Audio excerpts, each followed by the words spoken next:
10वीचा पहिला मराठीचा पेपर. अख्ख्या महाराष्ट्रात लाखो विद्यार्थी परीक्षेची तयारी करत होते.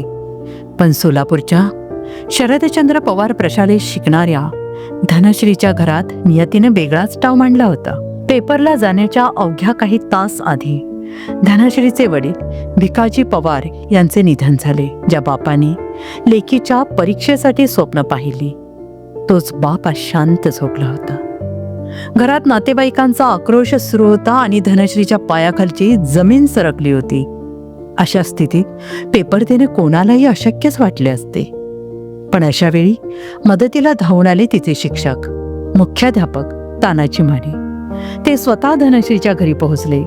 त्यांनी कुटुंबाला सावरले, एकच गोष्ट सांगितली, जर आज धनश्री पेपरला गेली नाही तर तिच्या वडिलांचे स्वप्न अधुरे राहील, तिचे वर्ष वाया जाईल. एका बाजूला वडिलांचे पार्थिव, दुसरीकडे करिअरचं पहिलं पाऊल. अखेर कुटुंबाने काळजावर दगड ठेवून एक ऐतिहासिक निर्णय घेतला. वडिलांचा अंत्यविधी 2 तास पुढे ढकलण्यात आला. डोळ्यात अश्रू, मनात वडिलांच्या आठवणी घेऊन धनश्री परीक्षा केंद्रावर पोहोचली. हातात लेखणी धरताना तिचे हात थरथरत असते, पण तिचे ध्येय पक्के होते. तिने वडिलांना श्रद्धांजली वाहण्यासाठी शब्दांचा नाही तर आपल्या कर्तृत्वाचा मार्ग निवडला. तिने पूर्ण धैर्याने मराठीचा पेपर सोडवला. धनश्रीच्या या साहसाला आणि तिच्या कुटुंबाच्या त्यागाला आमचा मानाचा सलाम.